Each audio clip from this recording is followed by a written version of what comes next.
The purpose of this podcast is simple. We want you to get to know your doctor before meeting them in person, because you're making a life-changing decision and time is scarce.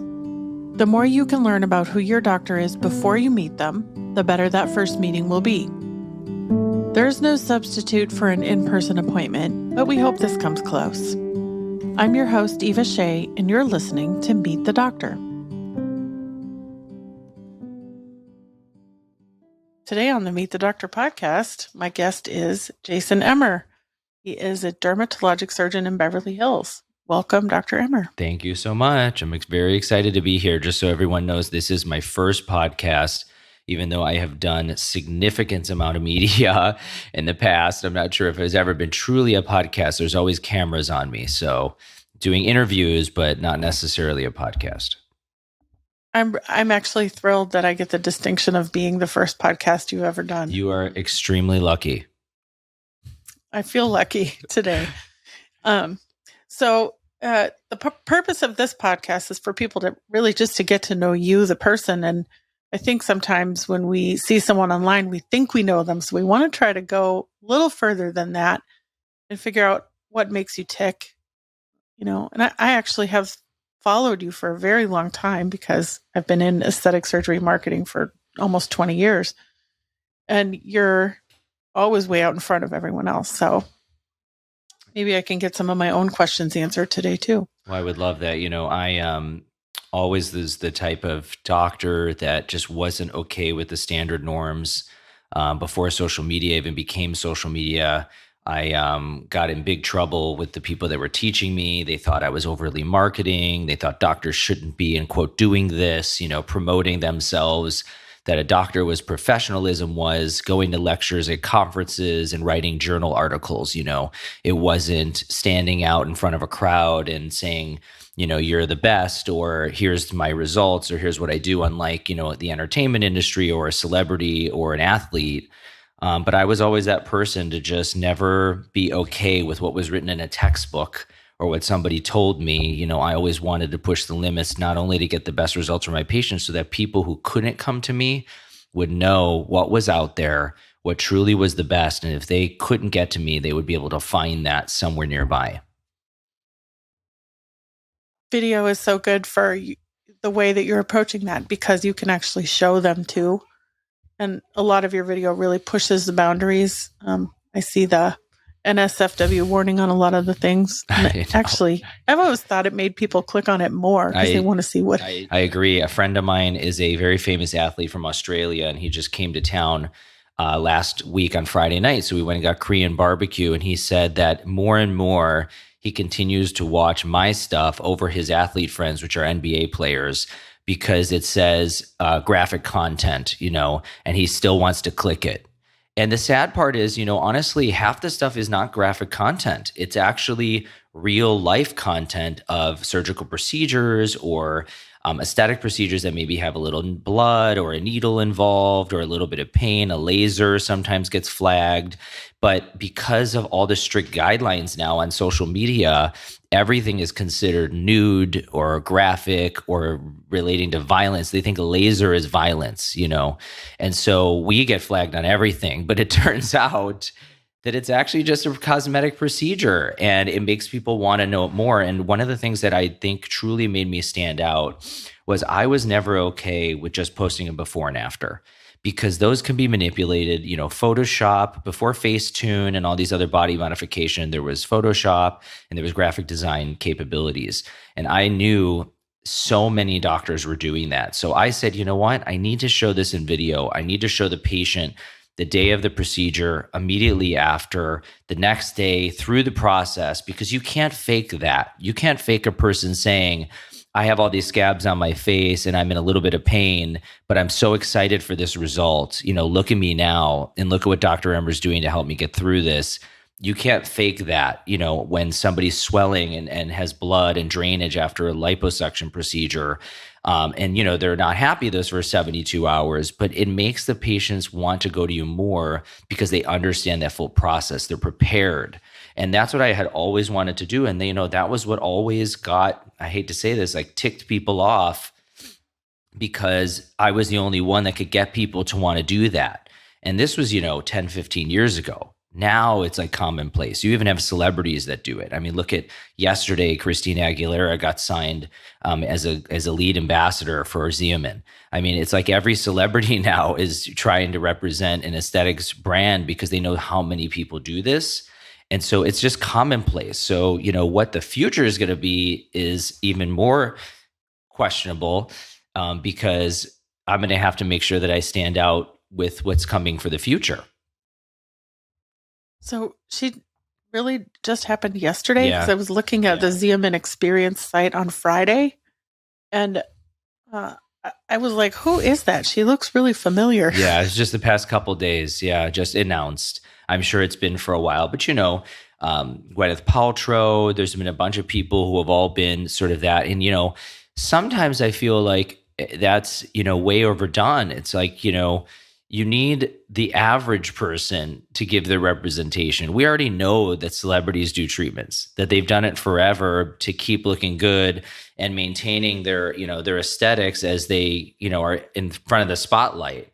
But the average person that goes to get treatment is really the one that we should be more concerned about, because they're the ones that are doing it in the mass.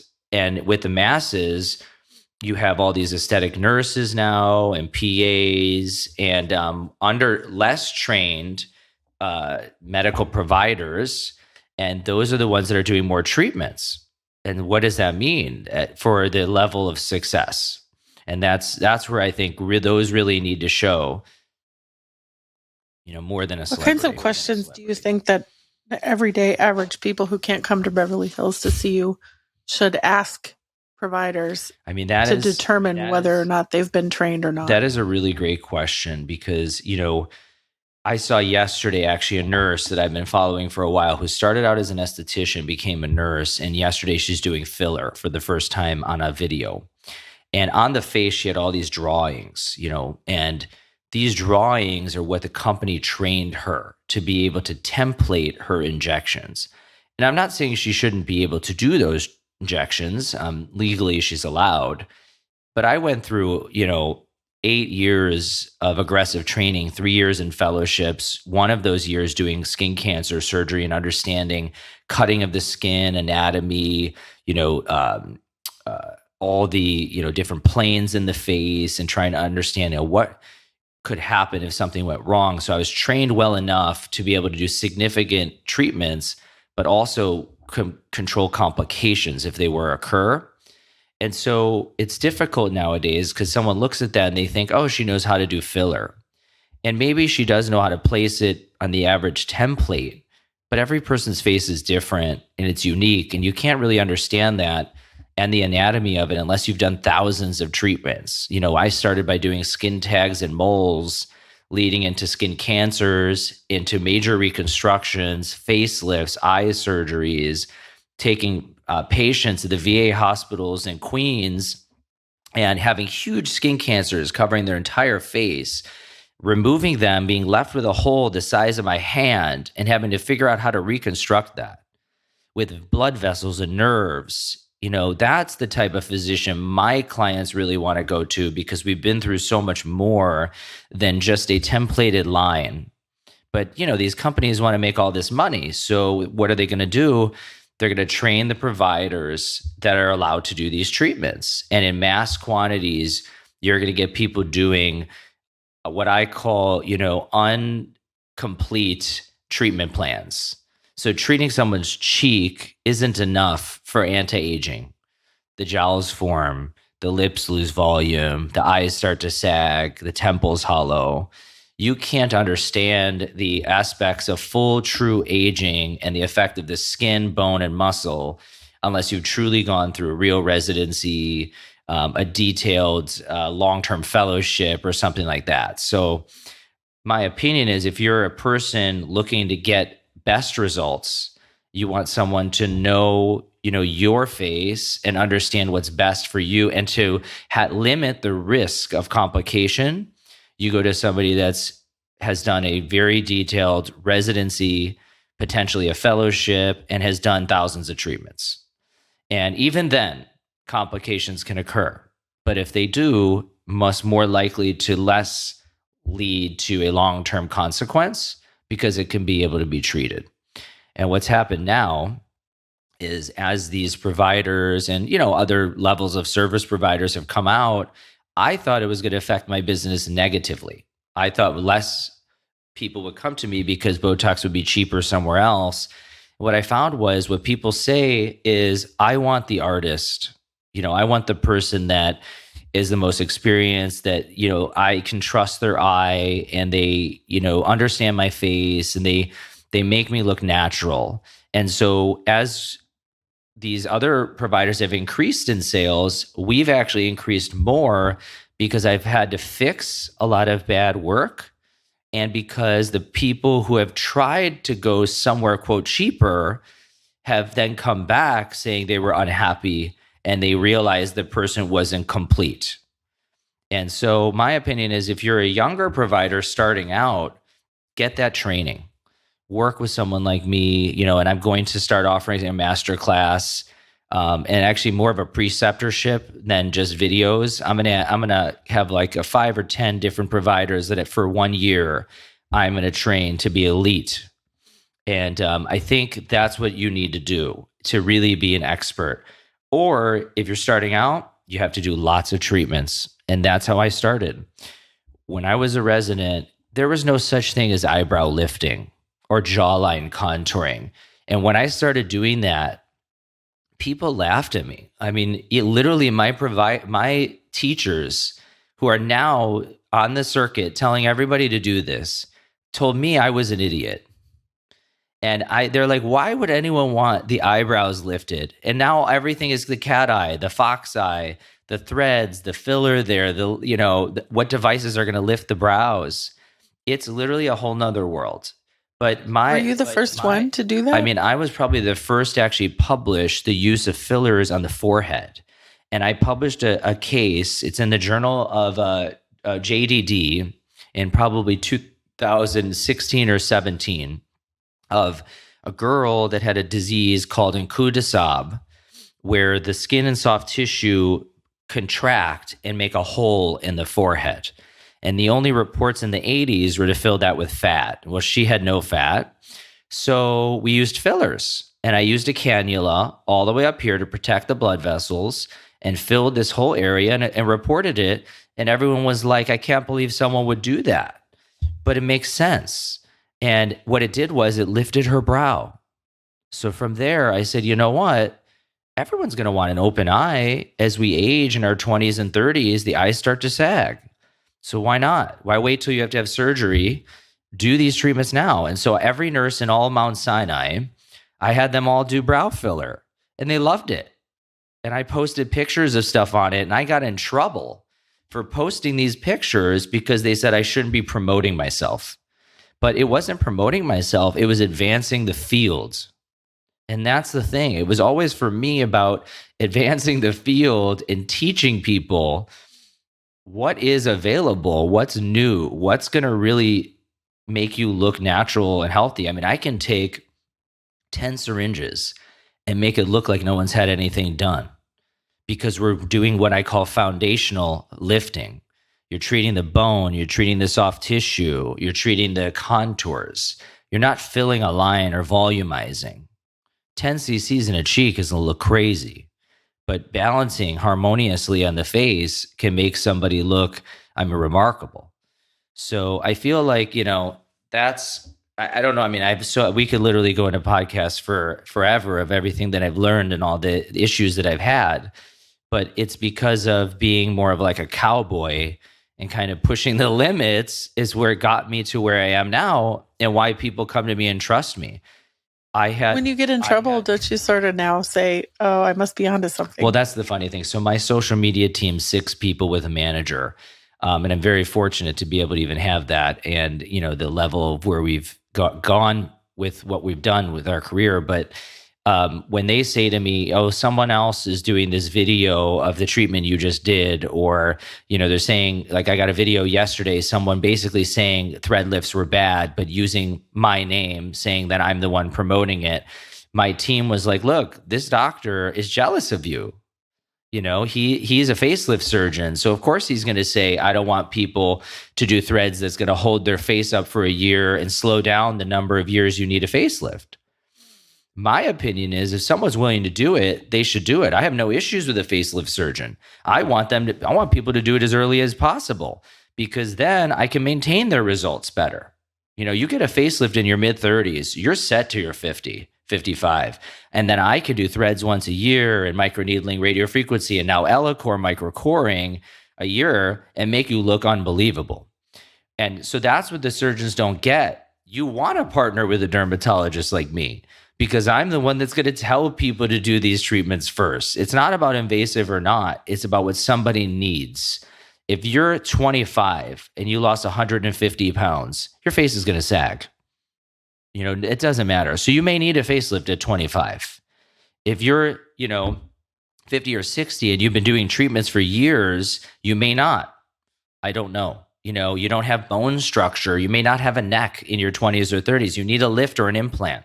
It just happens. So going to a doctor that's real, that will tell you what you truly need is the most important. What I have found is people that are only trained in a little bit of this or a little bit of that, they only provide you with a sprinkle. And so they'll tell you to do Botox or filler when you may not need it. Or you may need other things with it, but they can't provide that. And so that's the comprehensiveness of going to somebody experienced and why my clients really go to me. I'll give you an example. I had a girl come to me the other day. She lost 50 pounds over the past year. She had a picture of herself a year ago, and now her face is sagging. Her eyelids are hollow, and she feels a lot older at 41. And so I said to her, well, maybe we need a lift, but if you're not willing to do it, let's volumize, let's start skin tightening. And one of the areas for her was her eyes. An eyelid surgeon, an oculoplastic surgeon specialized in eyes, sent her to me for filler on her eyes. And it's not the brow or the under eye like you see everywhere now. It's the eyelid here, the hollows in the lid. Not a common thing that people do, but years of experience in treating HIV patients that had severe facial hollowing, had eye bags that were popping out everywhere, and had the inability to have surgery allowed me to get experience in treating that area. So I can treat the lid. So we treated the lid, and instantly this woman felt self-confident. I mean, that is life-changing. Yeah, in the eyelid itself. Now, it's a very common Western thing or thing to do. And I see it a lot in my Asian clients. I see it a lot in my very, very thin women where this area gets super hollow around. And for those that can't see, the upper eyelid and not the brow, we're talking about below the bony prominence. And that makes it extremely challenging. It's a movement area. You feel your bone above your eye, go below it. You feel your eyeball. It's in between. So that area, I know it doesn't seem like that's an important area, but you lose fat as you age there. And while the skin sags and you lose fat, think about that on your face. It's the same thing. You see the bone underneath. She didn't like that she could see the bone of her eye. It made her feel like a skeleton. So we treated it. And half a syringe of filler is life-changing. And now, can that be done surgically? Yes. Could I inject fat? Sure. That's a much more difficult procedure. I could do this with a filler and a cannula, completely safe. And so those types of things you can't teach. This is experience over time. And I want to be able to teach people that, but I want to be able to get providers that are complete and comprehensive with the knowledge of anatomy and the understanding of full facial balancing to be able to take under my wing, not somebody who just wants to do this for financial reasons, which is why a lot of people go into aesthetics. That's great. So you mentioned an oculoplastic surgeon and a facial plastic surgeon, and then there's plastic surgeons, and you're a dermatologic surgeon. So is there an easy way for us to kind of understand where you all overlap and where you I think it's actually really important. I think that's a really important question is what are all these titles nowadays? Because you see cosmetic surgeon, that's not the same as a plastic surgeon. That's not the same as a facial plastic surgeon or an oculoplastic surgeon. So what does it all mean? Well, what the most important thing is the board certification, because the board certification represents the residency, right? The residency is what did the person learn. So I'm a dermatologic surgeon because I went to dermatology. My board is dermatology. So I will tell you, it has limited the amount of liposuction patients I see, because in the old days, dermatologists were actually the first to do liposuction. A lot of people don't know that. They think that plastic surgeons did, because nowadays everyone goes, you need to go to a plastic surgeon for all surgeries. But they didn't realize that dermatologists were actually the first to do liposuction. And I'm like the last of the Mohicans, for those that knows that movie, because very few dermatologists now learn lipo. Within the next couple years, dermatologists will not be doing lipo anymore, at least in their residency, most likely. They're going to learn it, if they learn it at all, after their residency in these little fly-by-night courses. And that's the cosmetic surgeons. What's a cosmetic surgeon? Cosmetic surgeon is a surgeon that went to another residency unrelated to surgery, family practice, emergency medicine, maybe a PM&R, which is rehab, and they all want to get into aesthetics. So they take courses and get verified by the American Board of Cosmetic Surgery or Cosmetic Surgery. I forgot the AACS or whatever the other ones are. And they get a certification of cosmetic surgery. They're allowed to do some surgeries with this extra training, but they were not doing a residency of surgery.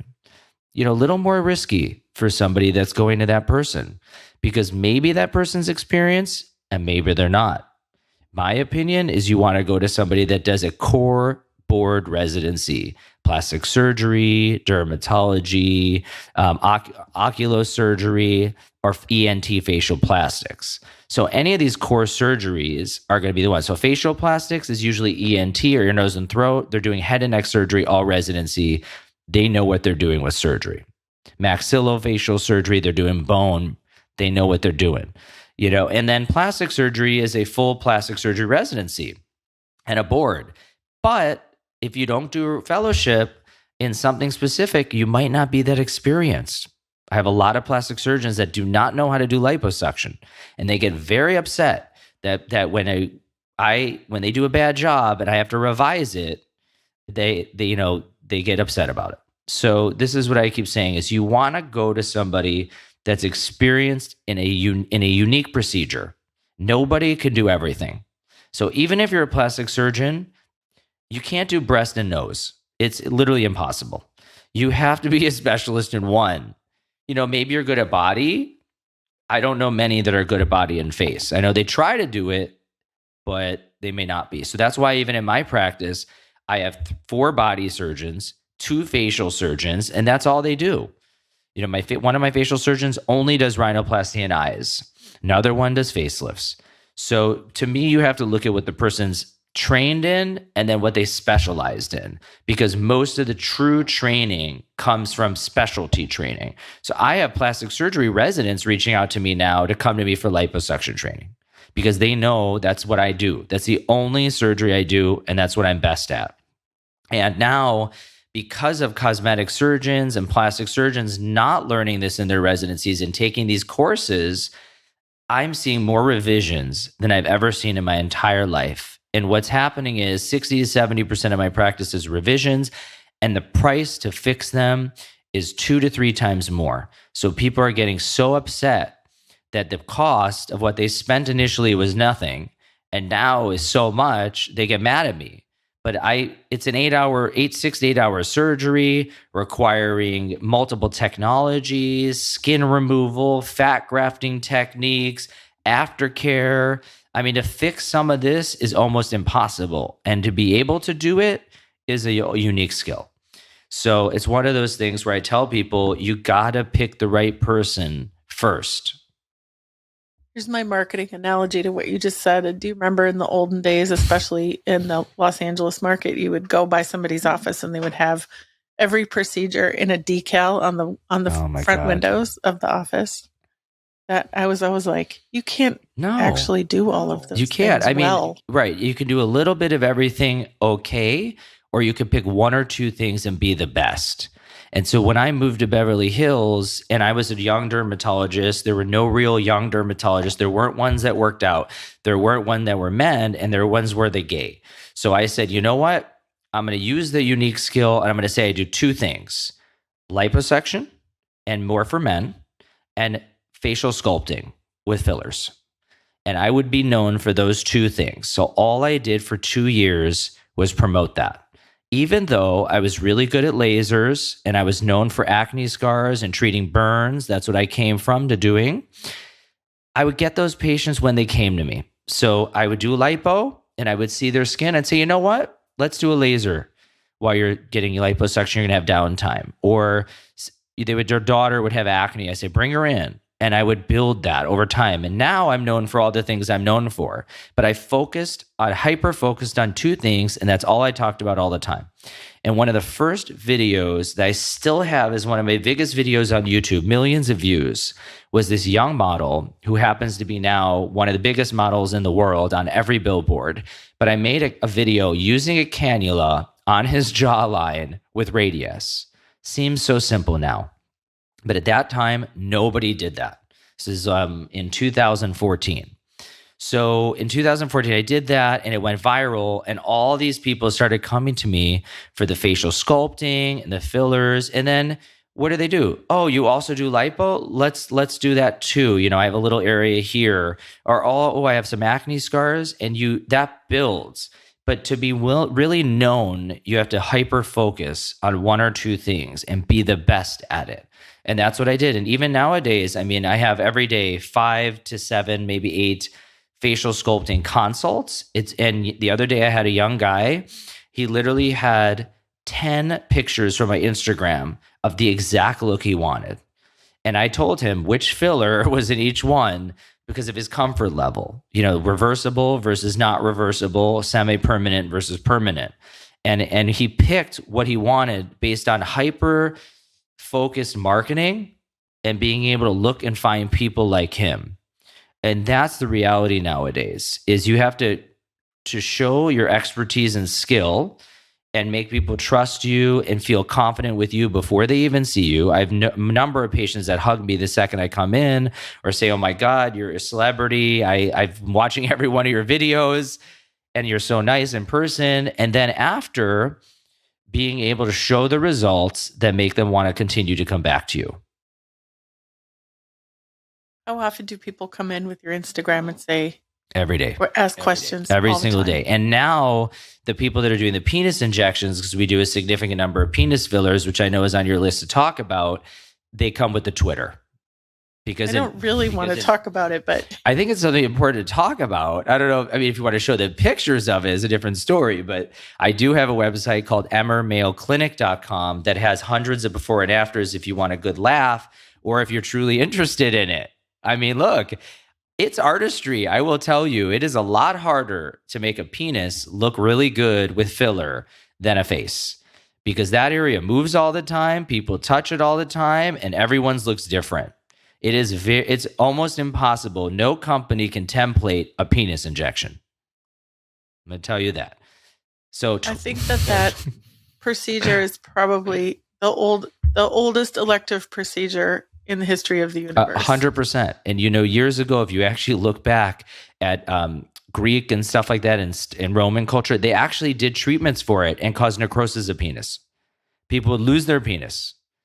And that's, thank God, complications like that don't occur anymore. But if you do it right, it really can be satisfying. I mean, I have patients that come in and say, look, my wife told me you can't put down much more. It's already too much for her. And then the guy the other day, said in front of one of my nurses, he said, I came home afterwards and my wife was so happy, but she said, you can't put that in my butt. I mean, that's how serious he was. My nurse went like this.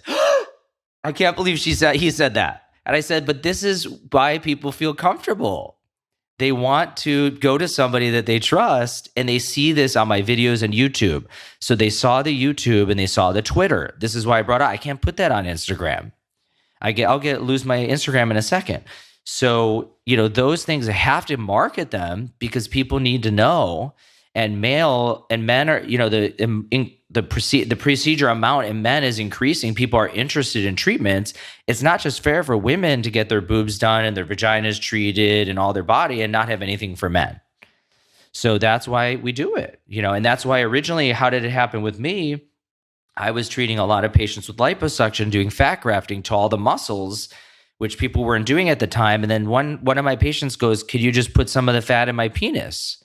And I said, "Well, they used to do it in the old days." I go, "It's natural. It's your fat. Let's do it." And I did it, and people were so happy. And what I noticed, it wasn't just the size.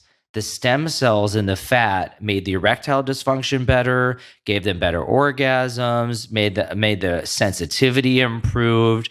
And if they had a Peyronie's disease where they had like a curve or scar tissue, it improved it. So it was one Really of not much different from PRP. No, it's very similar. I actually add PRP and stem cells and now exosomes because, again, as time goes on, you progress to the fat. And we filtered the fat in a very unique way, making it nano fat to make it less likely to be lumps and bumps and to survive more. Because you guys who don't know, fat sometimes doesn't fully survive. Now, my opinion is the fillers actually look better. And they're easier to manipulate and get a true balanced look, but it's more expensive. So that's the issue. Fat is different. The quality of fat is different based on where you take it from the other parts of the body, right? Yeah, and fat can respond anywhere you implant it from the area that it came from. So let's imagine you take your stomach fat and you put it in your butt or your penis, and then you gain 100 pounds. Those areas are going to grow. You got to remember that. So a lot of girls that are getting these excessive BBLs by a lot of doctors, if they gain weight, their butts are going to get huge because it's going to act like their stomach in their butt. So you guys, there's a trend of reversing those. I know, that's starting now. And that's what's happening with me right now. I'm actually reversing, and my surgeon, one of my New York surgeons, Dr. Yoel Rojas, is unbelievable. He's actually well known for removing permanent fillers in the buttock. So not only through liposuction techniques of PMMA, acrylic polymers, silicone and illegal substances. We've seen cement in there. Luckily, it didn't cause necrosis. We've seen it surgically removed. He has to do a lot surgical removal plus aspiration. So again, going to an expert is important. Going to another country where things are not FDA approved or cleared is very important not to do that. I had a patient in Dubai that was injected with a filler that is made for breast. They thought because it's large volume, they could put it into his penis. But what they didn't realize is it's very thick. The viscosity, or what we call the cohesivity, is very high. And so it was lumpy, bumpy, and hard. So I had to reverse it and re-inject with a softer filler to make it look more camouflaged, and it made him really happy. But yeah, it was actually, but it's a highly concentrated, highly cross-linked HA, very difficult. So we did more softening than it was truly removal. So you're seeing a lot of complicated cases from all over the world. Yeah, actually, I'm seeing a lot of, again, from the penis fillers, because now people are doing this treatment to try and make money. There's, again, the syringe numbers are very high. You're doing 8 to 20 syringes a time. And so people think, oh, I can make a lot of money. But what they don't realize is if you don't do it correctly, it's going to clump, it's going to lump. I've seen people with weird shaping to the penis, bumps, and now I'm having to reverse it.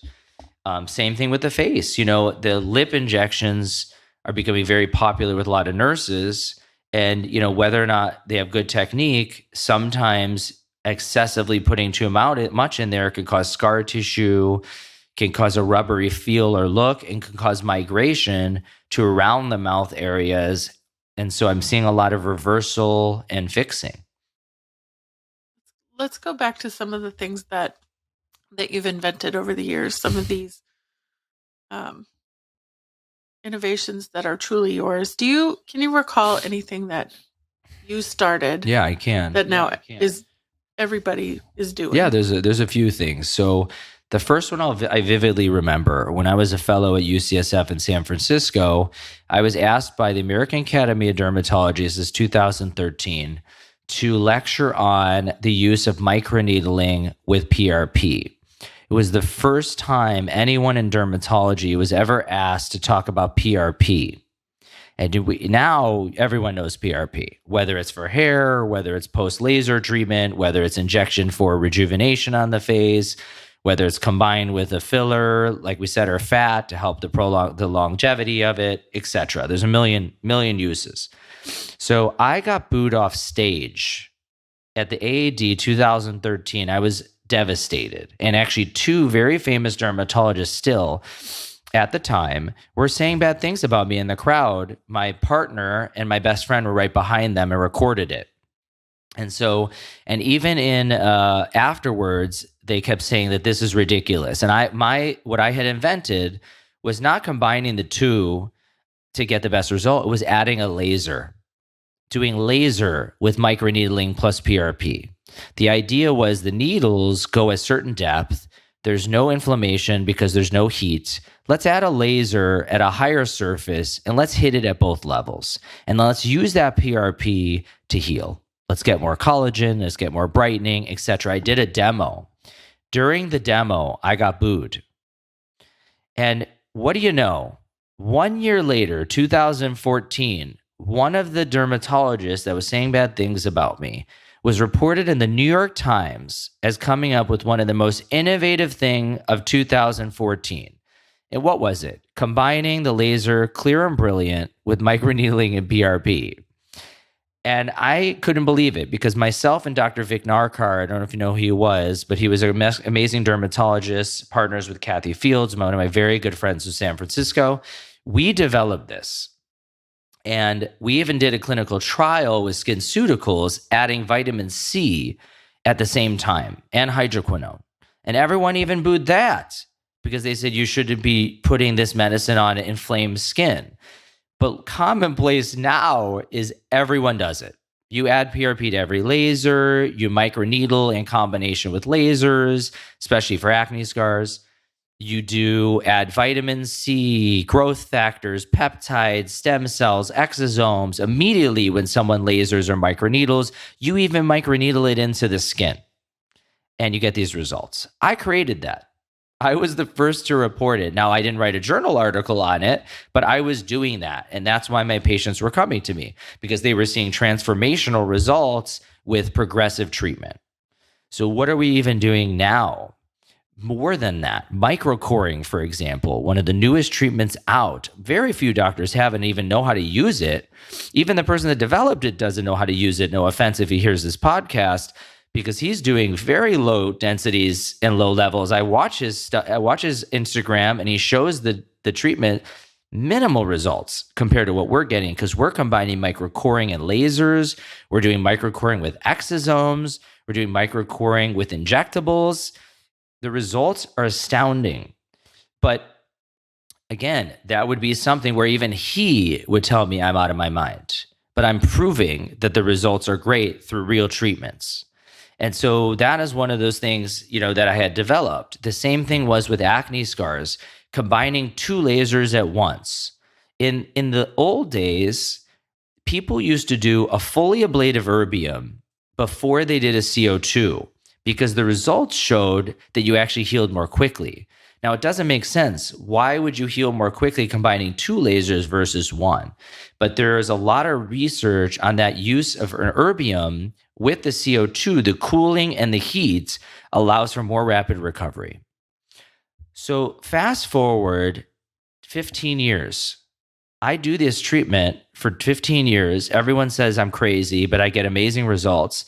And what does the laser company come out with? Hybrid fusion laser. Hybrid+fractional+laser, Cyton Halo, erbium plus Fraxel. It's the same technology that I've been using for 15 years. I developed that laser. That was my idea years ago. Luckily, I actually helped them develop it, which is great. But what I mean is, these are the things that you need to be supportive and understanding of, because if you don't do this, you're not going to get improvement and progression over time. The industry will not advance. And so, like I was saying, these eyelid and this facial contouring and sculpting of the face, and what I used to call foundational volumization or structural volumization, people thought I was crazy. But now that's all everyone talks about: lifting and sculpting of the face with fillers and not filling a line. I did that 15 years ago. That's what I talked about with my HIV patients whose entire faces were withering away, and you had to use fillers to shape them to rebuild their structure. And that's the interesting thing is, so those are some of the key things, on the non-surgical side. On the surgical side, with liposuction, it really changed a lot. And I actually posted today a memory from 2018 on my Instagram. And today is what, March 12th. I know we're doing a podcast. So in case people need to go back to my Instagram, I posted today a memory from 2018. So we're 5 years ago, of a result that I thought was good at the time. Amazing video I have on YouTube. This guy got botched, and now we fixed it with lipo. But the results now are 100 times better. I look at that and I go, oh my God, like that's traditional. Like that's not near. How could I have been advanced at that time? And at that time, I used energy-based devices, but I didn't have internal heating like Renuvion and Body Tight. And I didn't have the idea of the sculpting at the more superficial levels of the skin without causing skin damage like we can now, or doing comprehensive 360, not just the torso and sides, but the chest, the arms, the lifting at the same time. And in the textbooks, they say you can't do lipo with skin removal. You can't do X, Y, and Z together. It's going to increase the risk of complications. But I was the first 10 years ago to combine an ultrasonic lipo with a tummy tuck, or to combine an ultrasonic lipo with internal heating and fat grafting and glands removal. And now we've progressed in the artistry of it, the sculpting portion. And so it's gotten better and better. And so as much as I love that my patients trusted me then, I hope they come to me now because the results are going to be significantly better. And it's going to happen as time goes on. But I remember when I first started doing this, even the people that taught me lipo thought I was out of my mind. They told me you shouldn't be doing that many areas at once. You shouldn't be doing skin removal at the same time. But there was no way to get that same outcome, that better outcome, that transformational outcome. You can make people look a little better, but you couldn't get a transformation. And why did I bring up the memory from 18? Because the result of that looks like cool sculpting now. It looks like what you can get with a non-invasive treatment, which is unbelievable because we've advanced so much in some of the body treatments that we can burn fat, we could tighten skin, you could use needles to heat it and contract it, you could use radio frequency to melt it or cold to cool it. There's so much you could do on the improvement level, but on the sculpting and transformational level, you still need surgery, and you need more aggressive surgery. The stuff that I do now that was questioned about and yelled at years ago. Is there something, I'm going to ask you about your childhood now. Is there something from your early life or from the way that you grew up that led you to be this risk taker? And I think you're taking I think that's a good word. Scientific risks, but how did you become this brave? I don't know, to be honest. I think a lot of it came from the fact that I just never wanted to be able to tell someone I couldn't do something. And this comes back to one of my first stories. You've never heard this, but I've told my staff this story. So when I was a fellow in my dermatology residency, I didn't know anything about cosmetics at the time. I was doing a psoriasis clinical trials with a very famous doctor in New York, Mark Lebwell. So anyone that knows psoriasis or complex dermatology, he is the person. He literally can see anything and cure it. I learned from him. And one of the things he said to me when I was his fellow was, you need to do what's in the best interest of your patient always. It doesn't matter what it is, you got to do it, even if other people tell you you're wrong. So I had a patient, Esther, at the time, who was 93, and she had terrible psoriasis, and we put her in a clinical trial that cleared her psoriasis and improved her arthritis. So what did she do? She went out and got an 87-year-old boyfriend. And she was having sex and telling me all about it. And she said, honey, this doesn't, and this is when I actually started investigating about the sexual treatments, because she said, sex doesn't just end because you're 93. and I learned a lot from her. But one of the things I learned from her was she was a Holocaust survivor, and she told me a lot about her story. And this is important because she said to me, I need to look good for George, which is her 87-year-old boy toy, as she called it. And I need a chemical peel. I want you to do a chemical peel. And that time, lasers, this was 2006 and 7, there wasn't many lasers, except for fully ablative CO2 or Cyton erbium. A lot of downtime. So I said, I can do it for you. And I had no idea how to do a chemical peel. I was literally a second week of my fellowship in residency. And so I read every textbook that was out there. Turns out I did my second fellowship with the creator of chemical peels after my residency in UCSF. I read his textbook and I looked at pictures, and there was no YouTube. You can't look this up on YouTube.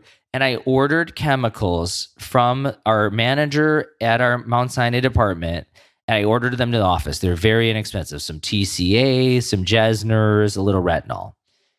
And I mixed and concocted like a scientist to put together this peel combo that I thought was going to give her a great result. Thank God she was as light-skinned as you and blue-eyed as you, because I did a peel on her that's equivalent nowadays to a fully ablated multiple pass CO2. Had no clue what I was doing. Her face was burned. I couldn't sleep for 2 weeks. She was red, peeling, looked like a burn victim. And she said to me, this is worse than the Holocaust. Swear to God, she told me that. How bad would you think I would feel? Then, about 2-3 weeks later, she came back. I thought she was never going to talk to me again, and she had no wrinkles. Her face was perfectly clear, porcelain. She said this was the best thing she ever did. And I couldn't believe her self-confidence. She actually took me to a German restaurant with George to thank me. And, she's German, and she was in the Holocaust in Germany. And she had introduced me to German food, and we became really good friends. Since now it's been 15, 16 years later, she's passed away. But she always told me that her self-confidence was boosted so much by that peel. I had another person who's a doctor, one of my teachers, that at the end of my residency got a divorce. And he said to me, you know what? I really need to feel good about myself. I need to date again. Will you do a CO2 laser on me? And he had watched me do it all through my residency. I was the only resident doing these lasers. And I helped Fraxel become to light. I helped all these other devices come as I was a resident.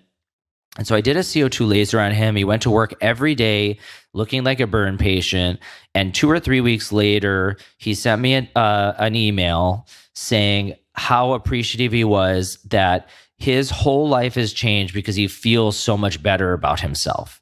And that no matter what I do when I finish, I needed to hang up, this is what he said, I need to hang up your shingle at the most expensive place in the world where people are going to want to do treatments with you, and you sit and wait. And so and I didn't think about this until about 10 years later, when I moved to Los Angeles, place everyone wants cosmetics, very expensive in Beverly Hills, and I put up my shingle and I waited. And 9 years later, which is August 14, 2014, where I started, it will be 9 years that I'm in practice. We have 42 plus employees. I have my own skincare line. I have New York, Miami, Dubai, and Los Angeles, and we're probably going to keep spreading, all because of what these other people saw in me and what we was able to do for them. That feeling that I got made me always want to be able to do something for someone. Don't know why I took the risks, but I wanted to be able to treat them. And as a doctor, you take an oath to do what's right and to do what's in the best benefit of those people. And I knew if I wouldn't hurt them or harm them, I would be able to make them feel good about themselves. Every year on my birthday, that doctor sends me a message, a card, and he says, you still have changed my life because a year after having that CO2 laser, I met the love of my life. And he's been with her ever since. And so these stories are very impactful. I mean, it really brings like tears to your eyes when you realize what you can do for people. And I remember when I was a resident, even my program director would tell me how stupid cosmetics was. and how I was dumb, like wanting to do aesthetics. And I said, but it's transformative for people. I had HIV patients who literally couldn't get jobs because people thought they were on drugs when they weren't even drug seekers. These patients even got HIV from blood transfusions in the 80s. It wasn't sexually related or being gay or anything like that. And then I would do a little sculpture on them and some filler, and they would get a job and change their whole life. I mean, there is no denying that in those cases, lives have been changed. And that's why I wanted to do aesthetics. And that's why I always wanted to take the risk. I even remember the first liposuction I did. I opened a cabinet at Mount Sinai and I saw this equipment. I said to my program director, what is this? And he said, in the 80s, we used to teach a lot of liposuction here with Dr. Bruce Katz in New York. And he's a very famous doctor. So I called him up and I said, you need to teach me. And he said, no. And so I went to my program director behind his back, and I can say this now because we're friends. And I went to my program director behind my back, and he called him up and he said, if you want to stay on the faculty of Mount Sinai, you're going to teach Dr. Emer. So I went to his office for 6 months, once a week during my residency, and he taught me a little bit of awake lipo. Now, everyone who is listening, he was the pioneer of smart lipo. He was one of the first dermatologists to do liposuction in the United States. He was the one that gave me the tools. So I used all his tools. I created a clinic. And I remember my first friend at Equinox said, oh, this little bit of fat I have on my stomach. Now, remind you, no non-invasive treatments existed for fat removal at this time. There was no Vanquish, Cool Sculpting, True Sculpt ID, all these body tone devices. There's none of that. Kybella, it didn't exist. So I said, I can remove that. And I bought every book. I maxed out my credit card on all the textbooks of liposuction. And I still have them in my office, actually. We laughed because I have 800 books that I read during my residency and fellowships. Oh my God, it's insane. I'll take pictures of them and send it to you. I even giving some now to my plastic surgeons, my nurses. I'm saying, you guys need to read this because this is how I got good. And I remember saying to him, I can do a little bit of liposuction. And I bought every tool that was in these books, the tumescent, the cannulas, the device. I even put the first power-assisted handpiece on my credit card. I had no money. And I did my friend's case with my program director overseeing me. And I remember having a heart attack because I saw a little bit of blood come out of one part. I thought I killed the person, but it was all normal. I had no idea. I'd never done it before. I mean, I did it with Dr. Katz, but not at this level. So I started at the lower stomach. Then I went to the full stomach. Then I went to the stomach and sides, then stomach 360, added the arms, the chest, the neck, and just kept going.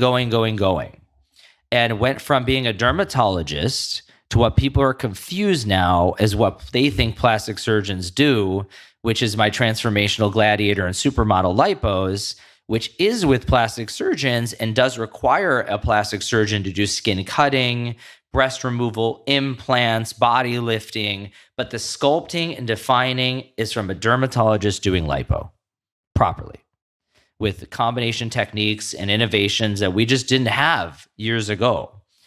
And each one of these cases had gotten me to a point where I just felt more and more confident by taking risks.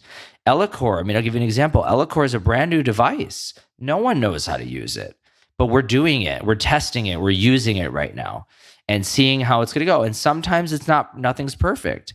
But if it's not, you have to have good patience to be able to work through those complications. Like, I'll give you an example. With Ellacor, I have one lady, there's these little, all these little dots on her chin from the Ellacor. Everything else tightened unbelievable, but the little dots. But you know what? She's like, I know you're going to fix it. It's fine. Just coming in for another laser. It'll be clear with one laser. But that's the process of learning. So now I know in this area, we have to do a different level or we don't treat it at all. But I won't know that unless you've done lots of treatments. And now we've done probably 50 to 100 treatments, even on the body, the knees, the inner thighs, the chest, the armpit, the little bit of skin in the brow roll, back roll, and seeing some amazing results. But we won't get that to that level of progression if we don't take the risks. So some people aren't going to be, and some people are, but I actually learned from an amazing surgeon in Richmond, Virginia. I don't even know him, Joe Niemtu. He wrote one of the biggest textbooks. My chapters are in there as well. And when I was a resident, I went up to him at a conference and said, I want to be like you. And he said, here's my card. You can come shadow me. I don't let anyone else shadow, but I'm going to let you, because I've never met anyone like you so confident to come up and say that. And I went to his office every 1 week, every year when I was a resident. And I learned how to do facelifts and eyelid surgery, maxillofacial surgery, and nerve blocks and all these things. And he said to me, no matter what you do, the more you do it, the more you're going to see a complication. The more risk you take, the more chances you're going to have of seeing something that will go wrong. But you have to be okay with, when it does go wrong, being able to be the person to fix it. Otherwise, you shouldn't do it. And that's the advice I always took. And he's also a pioneer, doing implants at the same day he's doing facelifts, and doing aggressive, bone breaking and facelifts at the same time, and scar revisions and things like I do. And he has amazing results. And look at him. Not everything's perfect. He's seeing complications. He has it in his textbook. And he's one of the only ones that actually publishes that. And I think that's the key. You have to understand, even the best isn't always going to be the best. There's going to be days that it's not perfect. There's going to be days there's complications. And part of his consent forms is to understand that there are risks that people take, both the doctor and the patient, but the doctor still needs to do what's in the best interest of the person. And if something goes wrong, they have to be able to fix it. So you don't have to answer this if you don't want Yes. to, but has there ever been anyone who you haven't been able to fix after you've made a mistake or not? That's actually results? A good question. No, the answer is no, but I have had a couple patients where their expectations of what the results were supposed to be were much more than I was able to convey to them before that they would get. And they either threatened to sue me, or they just didn't get the result they wanted and complained. And I said, you know what? These are the results that your body is going to allow. You can't look like this guy that works out 10 hours a day unless you do that. The lipo I do, or the laser that I do, requires you to do other things. The one treatment's not going to change your life. You have to do other stuff to maintain it. Or like for acne scars for patients, for example, they'll do one CO2 aggressive treatment and think that their scars are going to go away completely. And that's not true. And I tell them that, but to truly understand that and hear that is different. And so a lot of times I feel like it's just the expectation of the outcome. I do have one girl where I've done a significant number of lasers, more than I've ever thought I was going to do on her, and her scars will just not improve. I cannot figure out why. Whereas I have somebody I treated last week, one session, and 70-80% is gone. And I've tried everything. I even now tried Ellacor on her scars, and it worked. Actually, it improved 25% in one treatment. So that's the next thing we're doing. And I did it for free because I needed to do something for her. But there's some cases where you can't. I haven't really had major complications, thank God. But I have had situations where I didn't get the outcomes that I wanted. Entertain me with this question a little bit. There's another podcast I listen to called Founders. Mm-hmm. And the guy who does this show reads the autobiographies and biographies of the most famous people in business that we all know. Oh, that's cool. There's like 7 episodes about Steve Jobs, and they're all these different people. Estee Lauder was one of my favorites, and he described her from her autobiography, I think, as being absolutely obsessed. She could not stop herself from trying to make people's skin look better. And so she would do weird things, like she always had products in her purse. She was mixing her concoctions, and she would attack people in elevators in New York City, and she would have to put stuff on their face to make them look better. Oh my God. And it was so single-minded that everything around her crumbled. If she couldn't do that, she couldn't do anything else. She didn't even start the company until she was 40. So she was working on this, they said, when she started when she was 8. And there's so much of what you're saying that sounds to me like the patterns I hear in that podcast about these people. because they cannot stop themselves from doing the thing that they do. Right. And They that's kind have of to like do how it. I am, but not in an obsessive compulsive way. It's in a love for the game. You know, it's like an athlete, like some athletes just can't stop playing. They like it so much. It's how I feel about my working out, which is why my Jason Emer official Instagram has actually surpassed my Jason Emer MD Instagram. I mean, obviously I'm taking my shirt off on it and showing abs. Maybe that's why. But in general, though, it's one of my passions. Like, I have to work out. If I don't, it doesn't make me perform as well. It doesn't make me think at the highest level. I need to do it to be an entrepreneur like I am. But my thing is, I can't be standard. Like, I can't take a laser and have a company tell me what to do and do that on a patient. I need to figure out what's going to get the best results for people. And that's why these, what I am known for are these combinations that I do when people go all in the same day. And I go, yeah, that's why you're coming to me, because I get the best results by doing that. And, people constantly will say to me, do you do this laser before that one? Or do this filler before that? I go, have you seen my videos? Because you're asking me a question that's in my video. I show that every day. And then, yes, that's what I do. And they'll repeat, you're doing this before that? Yes. But I'm experienced. That's why I do it. But I can't stop doing that because I want the best results for people. I want people to show me the pictures at their wedding and how happy they are after they did treatments with me. Or I had a patient, I'm watching a Netflix show a couple of weeks ago, and I'm like, wow, that guy's jawline's amazing on this TV show. So I snap a picture and I send it to my best friend, and he's like, who's my manager, and he goes, Jason, that's your client. And I'm like, Oh, no. I didn't even remember, because I'm so hyper focused on the artistry of it. And I go, oh my God, you're right. When he doesn't have the beard and he's not wearing the Game of Thrones look, that's not the show, but the look is, I didn't recognize him, and like a friend of mine just got engaged, and she got a Hollywood Walk of Fame, and we did her whole face for the Grammys and everything. And she looked so good. She was actually one of the people where people thought she didn't have anything done. And that is so killer for me. That makes me feel so good. I went to a movie last night to see Scream 6. 2 of my clients are in it. I'm there making sure they look perfect. I don't want anyone to know they had anything done. And they looked amazing. No one would ever know. So that's what makes me feel, how good I feel about myself and the win, and why I do this every day, and why, even if I were to ever sell my practice or get capital to grow, I would never stop doing treatments, because I have to. It's my lifeblood. Very obvious. Thank you. This is the second time this week we've heard about Ellacor, so I feel like it's about to blow up. To me, it's the newest technology on the block. I think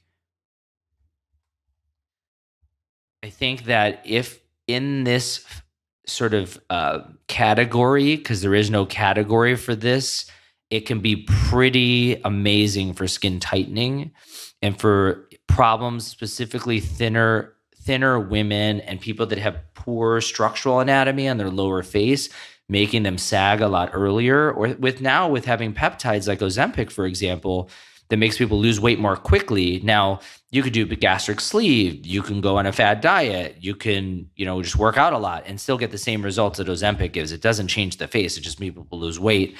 But if you notice the sagging in the face more soon, you can get a lot of reversal in it without much complication at all. I mean, people look great. Now, the only negative for it to do it well, again, like I was saying, even the developer of it, I don't think is doing the levels that I'm doing. You have to do aggressive skincare. Otherwise, you could be left with little spots. You could be left with redness for a while, or you could get, like I was talking about, those little dots on areas that are tighter, like the chin. So you have to do aggressive skincare protocols, which is now we have perfected after about 25 treatments. Doesn't the manufacturer have to follow whatever guidelines the FDA kind of puts them in a box? Yes. So I don't, especially if my patients are okay with it. So we do almost the full face. I've even done forehead in people with acne scars and who want some brow lifting. We do all the way around the mouth, and we do neck all the way down to the cartilage. of the And its neck. primary purpose is tightening. Yeah, it only functions for tightening, some fine wrinkle improvement, and some acne scar improvement, depending on what type. Nothing has really been great at tightening. So No, I it's will say encouraging to hear that. this plus microneedling RF regularly, if you did microneedling RF every month or every 6 weeks, you would see a great result, but not the same as Ellacor. Ellacor is more what I call the shrink wrapping. The microneedling radiofrequency is contraction and lifting. You need both for tightening. Are there any other products or technologies coming that you're excited about? Do the companies bring stuff to you now? All the time. Avalite is probably one of the best vascular laser I've ever seen. It's a component of a yellow laser technology with a non-ablative wavelength. So it's non-ablative plus vascular with zero downtime. What I think this is great for is the resistant rosaceas, the people with a lot of redness in the background of their skin, and people on Accutane. If you're on Accutane, your skin's very irritated, you do Avalite every twice a month, your skin will look pristine. It's unbelievable. You're getting ready for your wedding. You better get Avalite a couple times a week because your skin will look unbelievable. You will not have a breakout. Your skin will look clear. It won't be red. You won't flush or blush. It just improves the quality of the skin and those with a lot of that background redness, flushing, blushing, sensitive, irritated skin, eczema, that type of thing, and combine that with laser, and it's just amazing results. So all my Accutane patients are getting Avalite plus either Clear and Brilliant or Moxie, Avalite and Appeal every single month to just maintain their skin and improve the results before we start treating their acne scars. That's actually one of the cooler treatments out there. A plasma pen, I think, is unbelievable if people know how to use it. And the Ferrari of plasma pens by Plasma Pen Official UK is going to be FDA approved very soon for the United States. We have been using it, and it's phenomenal in terms of results in every skin type, including African American and Indian skin, when it's used right. So that was skincare. Now, the skincare, I mean, is exosomes. And what I'm talking about is highly concentrated exosomes, not exosomes combined with vitamins. So there are some exosomes combined with vitamins out there that work well to decrease redness and help you heal, but highly concentrated exosomes like the anti-age exosomes that we just launched in Dubai that will be coming out very soon are unbelievable. For long-term true anti-aging and for healing. But if you want quick healing and redness, the Benev exosomes are quite amazing. They have a high level of niacinamide to decrease redness immediately after laser, or if you have redness that persists after a laser. How often are you traveling to these other locations yourself? Usually every 2 months, 6 to 8 weeks. Leaving next week for New York for a week, and then 2 weeks later to Dubai and to Miami. Do you kind of stack the trips together so you're gone for a while? Not usually. We separate them just because we want to be able to do it on a cycle so that people can get their Botox at the right times and have their maintenance treatments at the right time. Can ordinary people still see you? Yeah, of course. I mean, I actually had a review that was on my Instagram 2 days ago on our Instagram that was of a patient that said, I know Dr. Emer sees tons of celebrities and takes care of like all these people in Hollywood. But when I went to him, he treated me like the normal person I am, made me feel like a celebrity, and I still got the same type of results. We also have the ability to, at any level, to get treatment. I have a facial plastic surgeon that does Botox and fillers less than me. I have 2 nurses and a PA that do it much less than me. So there's every level of pricing. We have 4 estheticians, 2 master estheticians and 2 younger estheticians. The lightest facial, for example, is $150. I mean, that's teenager. I used to get teenage facials for $100, $150. So there's every level of pricing to be able to be seen. What do you like to do outside of work? Probably not much. Work out. No, I love working out and I love cars. When I have enough money, I want to have a fleet of very expensive cars. I just love detail and Aston Martins and Ferraris and Lamborghinis. I like modifying cars. I'm actually looking right now to invest in a car shop that does all these modifications so that eventually I can get my own taken care of. But because I have so many lasers, I don't get to have all that stuff. My lasers are very expensive. Mm-hmm. Yes. I love food. And for those that follow Jason Emer Official, even last night, I posted being at Pasta Bar, which is Michelin star pasta restaurant where you sit in the kitchen, only 10 people, and you get a 10-course tasting menu. So I love that. And so just so you know, I can't disclose much, but in the next 2 to 3 months, an app that I feel is going to change the world with food is going to be coming out, and I'm one of the owners. It's in development. The Instagram for it's called Food Tune.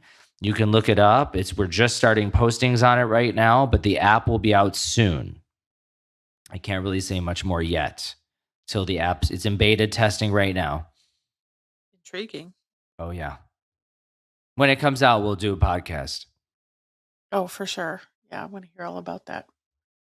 I love how many things you're working on. It's just awesome to see. I know. It just gets me excited. If we want to learn more about seeing you as a patient, where's the best place to go? And then, well, the best is to go to my Instagram, Jason Emer MD, and follow my official Instagram because it's more of my personal life, behind the scenes, working out. My supplement line is going to be coming out very soon. It's called Emer Wellness. That's going to be out very soon. There's even a sexual supplement that you take daily to enhance sexual activity. It's making sex feel better, making it more enhanced, better orgasms with women, and increases moisture. With men, it gives them more blood flow. So all that's coming out. And then go to jasonemermd.com. There's even a virtual tour of my office on there that's unbelievable. It's remarkable. So you can follow, you can walk through my entire office. And yeah, that's it. And then we have an app, emeragecosmetics.com, which is my online store. We have 27 brands right now. We're adding about 2 to 3 brands every month. Over 450 products on there. We'll have tools on there very soon and supplements. And it's going to be the next derm store. Right now, it's increasing dramatically. We do about 60 to 100 orders a day. And the app is on there, and it's all my top products. I just hired somebody that's going to be the face of the brand, and she's going to be making videos of every product, how Dr. Emer differentiates it, and why it's important to be in your protocols. So let's say you're getting a microneedling or a Fraxel somewhere else, and you can't come to me. You're going to be able to see a video talking about how Dr. Emer does Fraxel and what you need to do for your skin before, during, and after.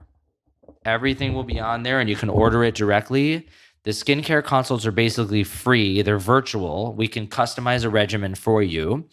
$25 for the skincare consult, but then it goes towards credit to purchase. So you can use that for skincare. And so we do about 8 to 10 a day with my 4 estheticians. Are we going to be able to smell the products through the app? I wish. Honestly, I have tried to figure out some way to do that. But we're going to have a sort of monthly subscription where we select products that we send to you based on your goals and your initial regimen. And that's going to allow you to try and buy. I love that. But I like the idea that people can get a customized regimen, because you can go to a doctor to get that, but you can't go to a Sephora by somebody well-trained, and you can't get a dermatologist to give you a true regimen. They're not experienced enough in skincare. But because we have all these treatments we've done for years, the multiple estheticians we do, the celebrity clients we treat for red carpet events, for TV, for etc., we have developed so many protocols of the combination of things for every areas. You're going to even be able to search by ingredient. So let's say you want a vitamin C, or you want a vitamin C with a niacinamide. It's going to show it to you. Age, concern, skin type, ingredient, everything you're going to be able to search by. But we do have the current app, emeragecosmetics.com right now, and the App Store and the website. Awesome. I'll check it out. It's amazing. Thank you for joining us today. Yeah, this was phenomenal. Such a pleasure. Let me know when else you want to talk about things, and I'm ready. If you're considering making an appointment or are on your way to meet this doctor, be sure to let them know you heard them on the Meet the Doctor podcast. Check the show notes for links, including the doctor's website and Instagram, to learn more. Are you a doctor or do you know a doctor who'd like to be on the Meet the Doctor podcast? Book your free recording session at meetthedoctorpodcast.com. Meet the Doctor is made with love in Austin, Texas, and is a production of The Axis, THEAXIS.io.